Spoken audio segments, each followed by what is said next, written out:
GST के बदलाव की।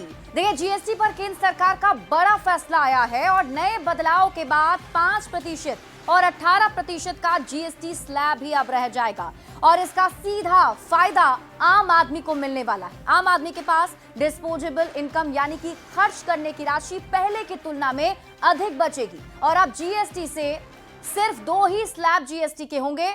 जीएसटी में 12% और 28% का स्लैब जो है वो खत्म हो गया है, यानी कि जीएसटी में अब आपको सिर्फ और सिर्फ 5% और 18% का स्लैब ही मिलने वाला है। हेल्थ और लाइफ इंश्योरेंस पर जीएसटी खत्म कर दिया गया है। विलासिता यानी कि जो हानिकारक वस्तुएं हैं जैसे कि गुटखा, सिगरेट, इन सब पर अलग से एक स्लैब होगा जो कि 40% का होगा। तो पूरे देश में जीएसटी में बदलाव का फैसला 22 सितंबर से लागू होने वाला है। तो ये बड़ा उपहार और बड़ी तैयारी सरकार की तरफ से की गई है। देखिए, जीएसटी में बड़ा बदलाव जो किया गया है, एक एक करके हम आपको ग्राफिक्स के जरिए समझाते हैं क्या कुछ बदलाव हुए हैं। सबसे पहले आप जान लीजिए कि हेल्थ और लाइफ इंश्योरेंस जीएसटी फ्री हो चुकी है, इस पर एक भी रुपया जीएसटी नहीं लगने वाला है। इसके साथ ही जो कृषि संयंत्र हैं उस पर 5% का जीएसटी होगा, यानी कि सिर्फ 5% जीएसटी वाले स्लैब के अंदर ये आ जाएगा। एयर कंडीशनर की बात कर लीजिए, टेलीविजन की बात कर लीजिए, जो टीवी आप खरीदते हैं, एसी खरीदते हैं, उस पर 18% जीएसटी होंगे। इसके साथ ही सीमेंट की आप बात कर लीजिए, सीमेंट 18% जीएसटी पर आ चुका है और इंपोर्टेड गाड़ियां, एडेड शुगर, इन सब प्रोडक्ट पर 40% जीएसटी लागू होगा और 22 सितंबर से ये लागू किया जाना है, यानी कि नवरात्र के पहले दिन से। बटर और घी पर 5% जीएसटी की बात कही जा रही है। हेल्थ और लाइफ इंश्योरेंस पर जीएसटी बिल्कुल फ्री कर दिया गया है। चमड़ा और ग्रेनाइट पर 5% जीएसटी, तो बटर और घी पर भी 5% जीएसटी का किया गया है। इसका मतलब यह कि सीधे सीधे आपको बड़ा फायदा मिलने वाला है। जीएसटी के स्लैब में बदलाव का बिहार के वित्त मंत्री और डिप्टी सीएम सम्राट चौधरी ने भी स्वागत किया है। सम्राट चौधरी ने कहा कि इस बदलाव से जो आम आदमी है, किसान है, बीमार व्यक्ति हैं, सभी को लाभ मिलने वाला है, जिससे देश की अर्थव्यवस्था में भी सुधार होगा। कि आदरणीय प्रधानमंत्री जी और आदरणीय वित्त मंत्री जी ने हमको जीओएम का अध्यक्ष बनाया, मंत्री समूह का अध्यक्ष बनाया और मेरे लिए भी गौरव का क्षण है कि अरुण जेटली जी के बाद जो बड़े फैसले आज हुए तो हमारी अनुशंसा पर हुआ। बिहार का बेटा होने के नाते देश को आदरणीय मोदी जी के मार्गदर्शन में जो उन्होंने कहा कि आम जनता को रिलैक्स करना है, किसानों को रिलैक्स करना है, जो बीमार लोग हैं उनको रिलैक्स करना है, टेक्सटाइल के सेक्टर में रिलैक्स करना है और इस पूरे इकोनॉमी को बूम करना है, स्वदेशी अभियान चलाना है। मेरा मानना है कि जीडीपी बढ़ेगा, देश की।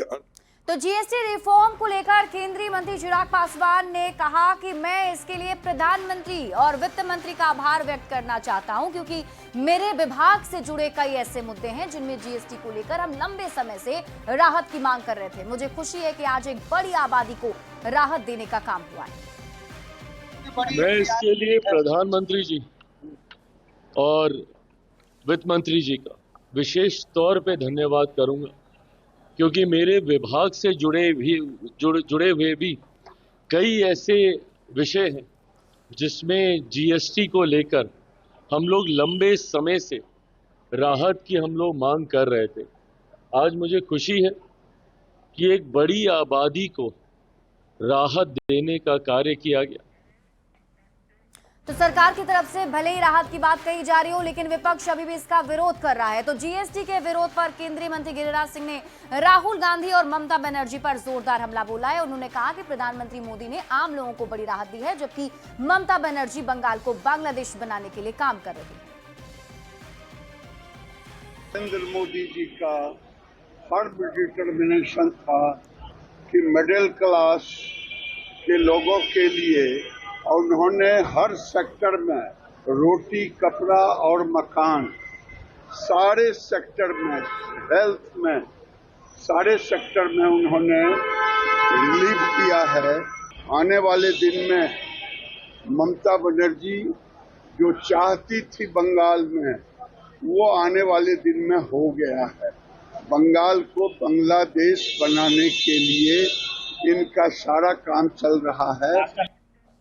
तो केंद्रीय मंत्री जीतन राम मांझी ने भी जीएसटी पर मोदी सरकार के फैसले का स्वागत किया है। उन्होंने कहा है कि एमएसएमई भारत की जीडीपी में 31% का योगदान देता है और विनिर्माण में भी इसका 35% का योगदान है। सुनिए क्या कुछ कहना है केंद्रीय मंत्री जीतन राम मांझी का। एमएसएमई इतना बड़ा महत्व है कि आप भारत के जीडीपी में 31% योगदान इसका है और जो इसका मैन्युफैक्चरिंग है वो भी 35% हम लोग योगदान देते हैं और एक्सपोर्ट में करीब 46% का मेरा योगदान है। कहने का मतलब खेती के बाद सबसे बड़ा योगदान हमारा एमएसएमई का है और अभी एमएसएमई के बारे में बोला गया कि जो हमारा एमएसएमई में है उसकी इकाई का गठन एक महत्व। वहीं केंद्रीय कोयला मंत्री सतीश चंद्र दुबे ने कहा है कि जीएसटी के स्लैब में बदलाव कर केंद्र सरकार ने सभी वर्ग को साधने की कोशिश की है और इस बदलाव से सभी को बड़ी राहत मिलेगी। आदरणीय मोदी जी का ये संकल्प है कि मेरी सरकार सबके साथ सबका विकास करना चाहती है, सभी वर्ग को एक साथ जोड़ के चलना चाहती है।